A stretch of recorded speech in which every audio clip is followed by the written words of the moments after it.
say I gotta fix my camera. Bear with me just 1 second. Forgot to take care of this.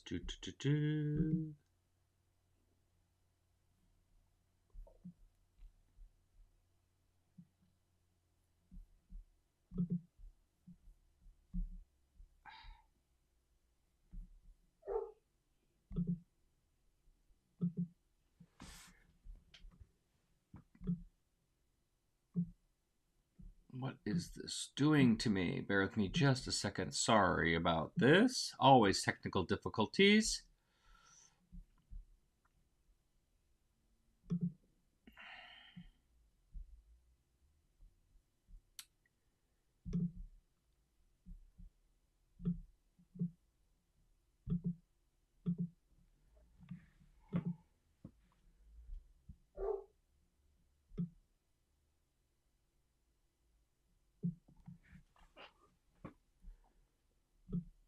Okay, that's much better. So sorry about that.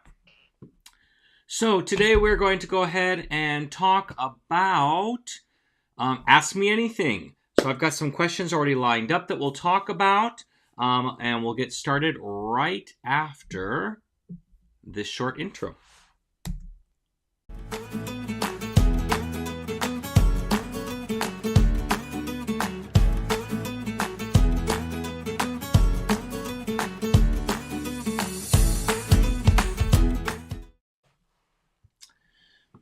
So welcome back, everybody. So we are here on our weekly Immediate Immersion live show. My name is Scott Benedict.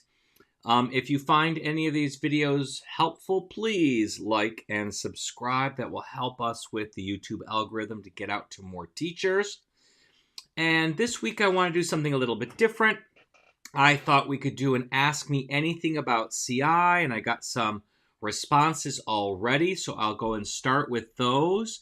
If you have any questions along the way, feel free to put them in the comments, and I'll add to them after I answer the ones that were asked for in advance.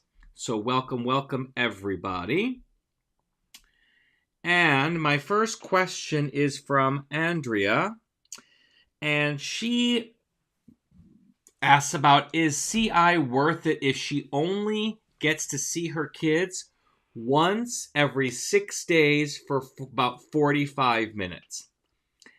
And absolutely. A little bit of CI is so much better than any type of grammar, translation, vocabulary type instruction.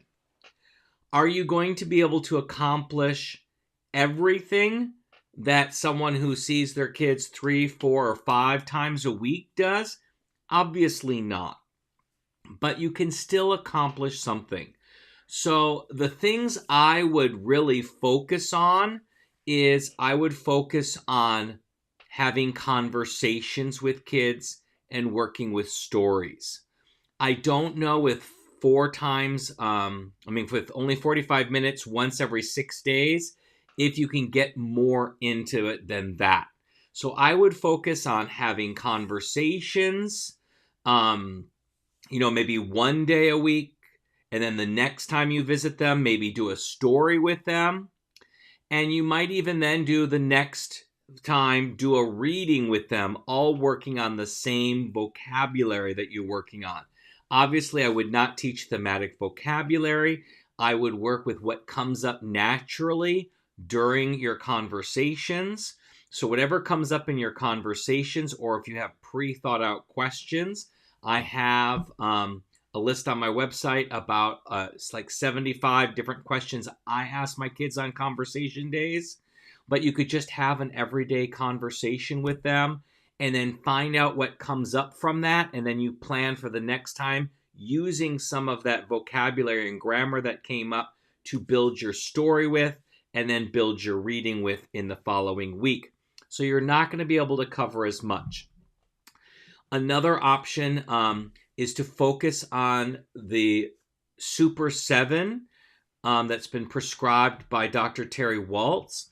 I would focus on those, and you might do a 1-verb story. So you can go ahead and look up on my website immediateimmersion.com, and we talk about the one verb story. Obviously, you can't tell a story with just one verb, but the main focus of the story is this one verb. And so in each cycle, that will take you 3 class periods to get through: conversation, story, reading. You'll start asking the kids questions about that one verb. Let's say the verb is wants. So you can ask kids, what do you want? What do you want for your birthday? What do you want for Christmas? Those types of questions. Ask your scaffolded, differentiated questions about that. And then you'll create a story about wants. Pick some kid in your class. What do they want? Find something unusual and interesting that you can make a story about. And then try to use wants as much as possible. And then you can write a reading doing the same thing. Pick a different student and type up a story of 300 to 500 words. I don't know. She didn't tell me, Andrea didn't tell me which age group she's teaching. So obviously you have to modify this for the age group. If they're pre-literate, young elementary, you're going to do less reading with them, maybe some pictures and some sentences. With upper elementary, you could probably do 100 to maybe 150 words. And you can move up to middle school, which would be the 300 to 500 words. Again, focusing mainly on that verb that you want to hit and touch on it as much as possible. So those are my recommendations for Andrea and her question. Tracy asks about speaking activities, and I asked for elaboration, and she might not have seen that email or been able to answer me in time. So I'm going to have to make this answer twofold. Let me start with just activities, not assessments. I don't do a lot of paired speaking activities with students. And the reason being, garbage in is garbage out. Kids need to hear input to be able to learn to speak a language. But that input needs to be as accurate as possible. So when we're teaching, infants their first language, we don't put them in a group of infants or pair 2 infants together so that they can speak to each other. That just doesn't happen. And we know it happens with twins naturally, but they come up with their own language that nobody else understands. And that's what's going to happen in your classroom. Kids are going to speak improper language, and those other kids have a potential to pick that language up. So I want to limit as much time as possible of kids talking to each other in the language. Obviously, if it's heritage speakers, that's a different story. But for my everyday regular kids who are learning a language as their second language or their third language, I don't want them interacting together without my supervision to help navigate the errors as they go along. And obviously we don't point out the errors, but I would mama speak them back so they hear the correct way to say that. So I do limit how much they talk. And here's a prime example of what I'm talking about, how kids will pick up bad habits. In English, many kids will say, I did good on my test today. We know that's wrong. It's I did well on my test today. And native Spanish speakers, I've never heard a kid make the mistake and say, hice bueno en el examen. It's always bien, because they know the difference between bien and bueno. But in English, they will make the mistake and use good when it should be well. And I'll ask them, what does bueno mean? Good. What does bien mean? Well. Then why would you say hice bien, but then in English say I did good? So they get this way because they're picking up the bad habits of the American English speakers who use these adjectives and adverbs incorrectly. So I want to limit the exposure that my kids have to each other talking without my supervision. That's my first thing. So, what activity? The only activity that I do, and it's very limited, it's usually a sub activity, is I'll give kids a little script, like interview questions, 3 to 5 questions, and they need to go around the room and fill it out by interviewing 3 to 5 students in the classroom, asking the same questions, and then they'll fill out the answers. And the other student may have the same questions, or they may have different questions depending on the day and the activity I want to do. I might want to, maybe I've got 15 questions I want my kids to work on. And there goes my camera again. Sorry about that. 15 questions I want my kids to work on. But obviously, I'm not going to have each kid ask those questions all at once. So I'm going to have different kids ask different questions so I can get them all covered, but they're being... I can get them all... I'm losing my talk because I was trying to fix the camera. They can get them all covered, but not by the same student, because I don't want a kid asking 15 questions. It's just too much. So this kid could be asking 3 to 5 questions, and then this kid will be asking, 6 through 10 question, etc., etc., etc. And you can do it as a think, pair, share. They think about the answers first. They work in the pairs to come up with the answers. And then at the end, they can kind of share what they learned about each student along the way. So that's the only activity that I kind of do with paired. But again, it's with subs that I do that. I do retells every once in a while. After every scene of a story or of a movie talk, I'll have them turn to their partner, but at the same time, talk to their students, to each other. So I do that because, number one, I want to save time. We know that this does not help them in their speaking ability, so I don't want to spend a heck of a lot of time on it. What I want is just to give them the confidence builder. So they each tell their part at the same time at each other. That way nobody's listening. Nobody cares about what's going on. It's just a matter of building confidence. The other thing for speaking activities, how I mainly do speaking in my classroom, is through conversations. And so those are guided conversations between me and a student that the whole class will hear.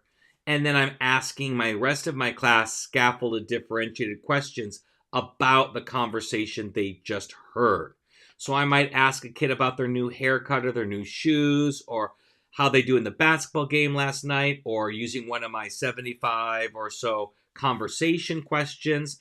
I will talk about those things, and then I will ask kids, so what did he say about his basketball game? Or class, where did he get his new shoes from? Or etc. Have that. So this way I can guide the conversation.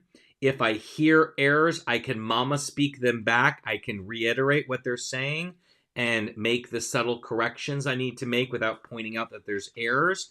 This way I can control what's going on much better. Next is the speaking assessment activities. I basically do 3 different types.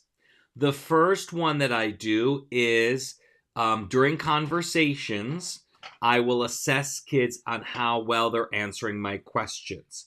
Are they just answering my questions? Are they answering my questions and maybe doing a follow-up like, and you? Like if I ask them, how are you doing today? They go, I'm doing well. And you? That's minimal of continuing the conversation. Or they can do really much better. They can answer the question and continue by asking much more deeper questions. So let's say I ask them, oh, did you see this movie? And they go, yes. And I go, well, how did you like it? And they go, well, I really liked it. How did you like it? I go, well, I didn't see this movie. They might add another movie, like perhaps, oh, well, did you see this movie? What did you think about that? Where they're now turning that into a much more broader conversation and including each other in it. So those are a couple of things that I would do for that. For The other type of assessment I do in speaking, I will do what I call like in small groups. They will make up a storyline with enough frames of the story, one for every student. So if there are 4 students, there are 4 frames. If there are 5 students, there are 5 frames. They draw out a story, and each kid will tell 1 frame of the story. And then the last one will be a one-on-one with me at my desk. So I will call a kid up, and they either retell a story from pictures that I have, or I'll have them draw their own story and then retell me that story. So those are my speaking activities I do in my classroom. Stephen has asked 2 questions. I'll start with the easier one, the weekly reflections. He's asking me how often do I do weekly reflections? Well, most of the time, but not always, I do them weekly on Fridays, but sometimes I might do them every other week. It just depends. I look at my questions and say, well, have we done enough that they can answer this next question? So one of my questions is, which activity we do in class is helping you learn the best? Well, if we've only been doing 1 or maybe 2 activities, we haven't really gone through my gamut of activities, then I'm not going to ask that question. I might have to hold that question off for another week, and I'll look for a different question. If I really can't find a question that really would apply at this time that I'm going to give, then I won't. I'll replace it with silent reading for that week, and I'll come back to the questions the next week. But at most, I skip a week. So it's either weekly or every other week, depending on the questions or our time frame that's going on. He was also concerned that a lot of his responses were eye-opening, and he had to build up a tough ego to read some of those. Yes, you are making yourself very vulnerable during some of these questions. So if you're not ready to get those particular answers, then maybe think of other questions that you can ask until you are ready. But some of those hard questions that, are going to maybe, put a little dent in your ego armor, they may be the ones you learn the most from. When kids are brutally honest, you can really learn a lot, and that can help you improve your teaching practice. The other question he asks is about proficiency-based grading. He says, what do you tell these kids who are, getting, 4s or approaching the standard, approaching proficiency, but not getting much higher? That they might get discouraged, that they'll never get the top grade. Well, we have to refrain from trying to lower the standards, because it's not all about getting an A or a B in class. That's not the point of it. Proficiency-based grading is taking a standard, what this scale is, and seeing where that kid fits on that scale. And if there is a gap from where the kid wants to be and where they are, we need to figure out what we need to do for that kid to decrease that gap. That's what all assessment is for. Whether it's the state-done assessment, or it is district assessment, or your classroom assessment. You have a standard, you find out where your kids meet this standard, and then you figure out what you can do to close the gap. So, no, I don't tell kids they can never get the top score. But what I do tell them is that they need to focus on the skills that they need to work on so they can improve. Think of it like sports. Unfortunately, we don't have assistant coaches. It's all upon us. And I think of my role more as a coach than I do as a teacher. So I'm looking for my strengths and my weaknesses in my students. And a coach does the same thing. So if it's basketball and we have a kid who has trouble making baskets, well, then they're going to send them with an assistant coach to work on making baskets. If we have other kids who can't guard, they're going to have a coach help them with that aspect. So we break down the skills and we have the kids work on those particular skills so we can improve it. We pick one thing at a time to focus on with these kids. We don't want to focus on too many things at once. They want to improve upon the one skill and move that one skill into place before we start working on the next skill. So if a kid is at like a 4, like if you're doing an IB is an 8-point rubric. So if they're at a 4, which is not proficient, it's close, but it's not there, I need to figure out what the kid needs to get from a 4 to a 5, and we're going to work on that together. And then we can build from a 5 to a 6, and then from a 6 to a 7, and then a 7 to an 8. Does it mean every kid's going to get the top of the scale? No, that's just life. It's not. But they need to improve on their skills. Even a little bit is good. But we don't want to lower the standards down for those kids, because that's just giving them a grade for a grade's sake. And grades are supposed to be feedback of where the kid is on the rubric or on the standard, how they meet the standard. They're going to be the same type of thing if it's a standards-based grading in language arts or in math. If they don't meet the standard, they don't meet the standard. They need to work on getting to that standard, that minimum standard, to get that proficiency spot. My next question is the last pre-asked question. So if you have any questions, if you're watching, please put them in the chat. But the last one that Catalina asked is a little bit more involved. She wanted to know what my classroom routine is on a daily, weekly basis. So let me start. Overall, we have a similar routine that we do every day in class. And these are my the things that I constantly, that I'm doing. It's not my main dish of my menu. It's like my appetizers and those kinds of things. And we do them consistently. So in my classroom, I start every day with a warm-up. They have to have something to do when they come into class. On Mondays, because we're an IB school, and one of our approaches to learning is organization and planning, our kids have planners, and they have to copy down the week's plan in their planner. So they're copying down what we're doing that week, and if anything is due on that week. So they have a plan already. And they're supposed to do that in every class, not just my class. So that's what we do on Monday for the warm-up. On Tuesdays and Thursdays is silent reading. So I have a slide showing up exactly what to do to remind them, go get your book, sit down, and start reading immediately. On Wednesdays, my warm-up is a practica.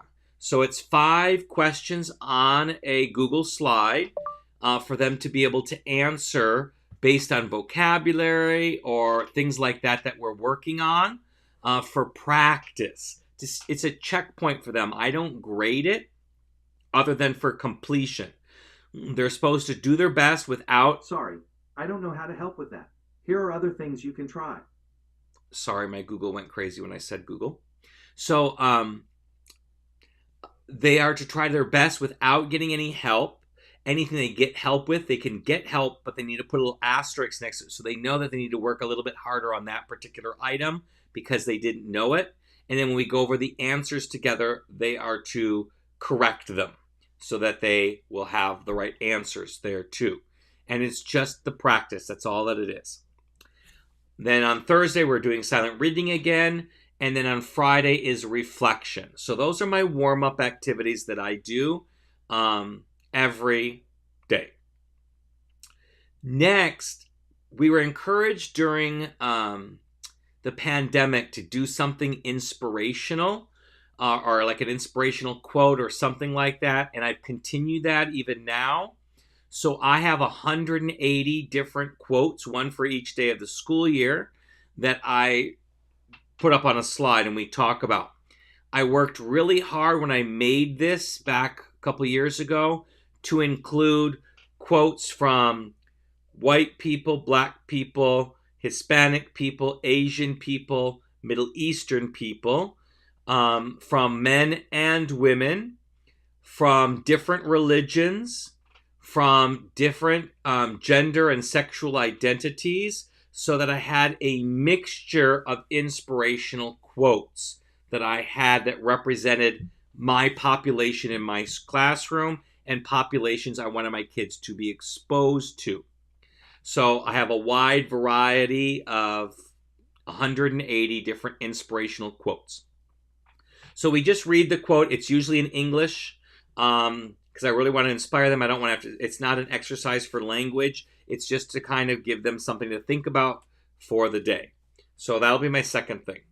My third thing is we're an IB school, and we have an IB learner profile of the month. It's a trait. There are 10 traits that the IB focuses on. Things like being open-minded, being a good communicator, being a good thinker, these types of things. Each month we focus on one of these, and then we're supposed to give examples of that so they can kind of see what does a thinker look like. So between memes, quotes, pictures, and videos, I will show one example of that. So during the 20 or so days of that month in school, they will have a different example of that idea. So this month is open-minded. Last month was principled. So last month, every day they had some kind of slide or video or meme or picture that showed something about someone being principled. So after that, now I'm getting into my Spanish stuff. So I do a word of the day. For me, it's the morpheme of the week is what I focus on. And a morpheme, if you're not aware, is a word part. It is a prefix, suffix, or a root. I pick English ones because they work usually in English and Spanish, and I'm also giving double duty for our English language arts teachers. So it'll be the morpheme of the week. Like for my level 2s, it's graph, that has something to do with writing. So whenever they see a word that has the root graph in it, they know it has something to do with writing. So then I'll have example words for each of the 5 days of the week that exemplify that morpheme. But what I want them to come away with is not what each word means. I don't ask them to memorize the 5 words. What I want them to know is the morpheme. So when they see that morpheme, either in English or Spanish, they can use it to try to guess any unknown words from that. So I'm kind of teaching them how words work.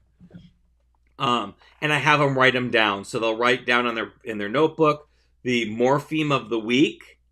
And then each day they'll write down the word for that day in there. But again, what they're supposed to learn and what we talk about a lot are the actual morphemes themselves.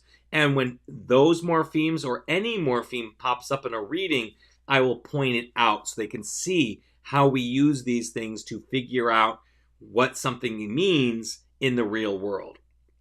So that's my morpheme, my word of the day. Then we do our song.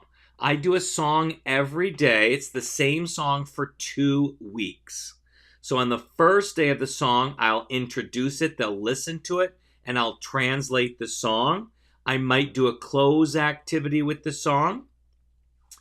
And then the rest of the 2 weeks, we just sing the song. Everybody stands and we sing the song loudly and proudly. And then every 2 weeks, we switch songs. Something we're doing in our school this year was suggested by a great coworker, Carmen Viquito, who I work with. She suggested that we do a school-wide song once a month. So each month we decide from a variety of Spanish songs, and all the Spanish teachers teach this one song for 2 weeks during the month. So all the kids are exposed to the same song and kind of get some camaraderie around a Hispanic song. We just started that this year. We're going to do our second song next week. We started in September, so that was our first song, and then October song, it will be starting next week. So that's something we do with songs too. But I generally do a song for 2 weeks, and then we switch it up and do another song every 2 weeks. After our song, now I get to what I call the meat and potatoes. So that's what I do. That's all my appetizer stuff. So we've got my warm-up, we've got my inspiration, we've got my IB learner profile trait, we've got our word of the day, and then our song. Those 5 activities take up the first 5 to 7 minutes of the class. Sorry, my camera is playing. I have a new camera, and I got to turn off this feature that keeps adjusting it. As I gesture, it keeps moving. Let's try putting this back. Fix it. Come on. There we go. Zoom out. Okay. Sorry about that. Oh, I've got to turn that little aspect off. So, that's what we're working on with that. And it still didn't fix it. Still doing this. And so then I have my meat of my activities. And so the meat of the activity is dependent upon what we're focusing on. So I have a cycle that I go through. My cycle is conversations, then story, then reading. So that's my cycle. So Mondays are usually my conversation days. Tuesdays and Wednesdays we work on a story. So Tuesday will be the introduction of the character of the story. And then Wednesday we'll do the plot of the story. And then Thursday and Friday will be reading. We'll work on a reading activity with a piece of text. So that's my general meat and potatoes. Now, I will swap out the story because I don't want stories to get old. I will swap those out with picture talk, where we make a story from a picture, with movie talk, where I'll swap the story out with a video that we talk about in the language. Or the third would be story talk, where I create a comic strip with no text on it, and we tell a story from the comic strip. So yes, it's all story asking, like we've all are familiar with, but to the kids it's something different because the mode is different. You know, we have stories with actors, we have stories from a picture talk, we have stories from a video, and we have stories from a comic strip. So they look different to kids, even though it's really the same thing. And then reading, I will write a story, usually including my kids' names in there. So I write some kind of fictionalized story and just put some of my kids' names in there so they can see themselves in the story.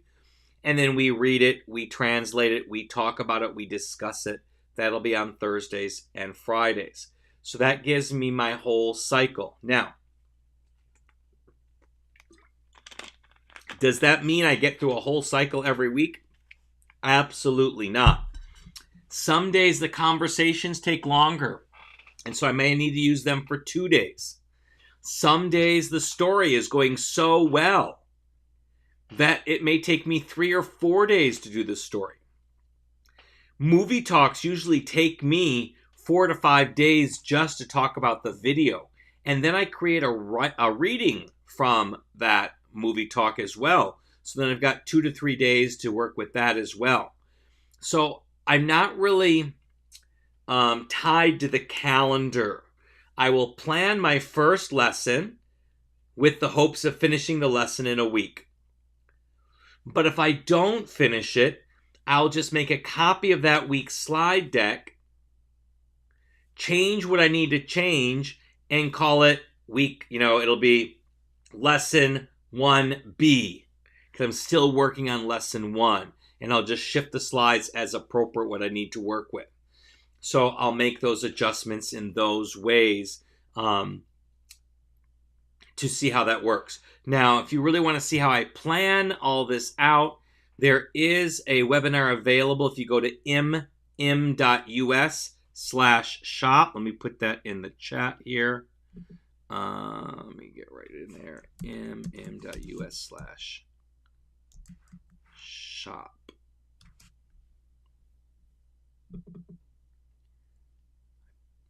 And put that up there. If you go there, you'll see there is a webinar replay that's available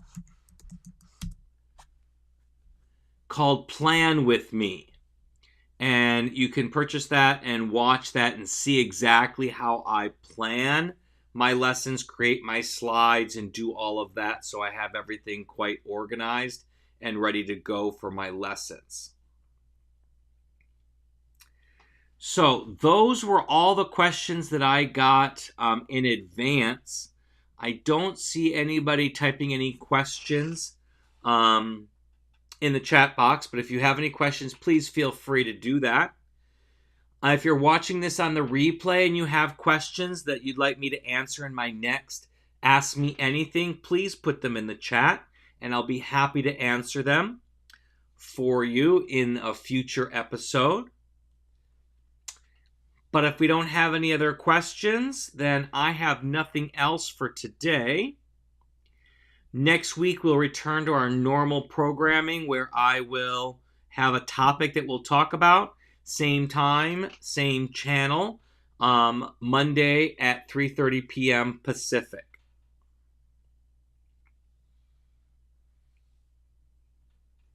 Again, if you like this video or found it helpful, please like and subscribe.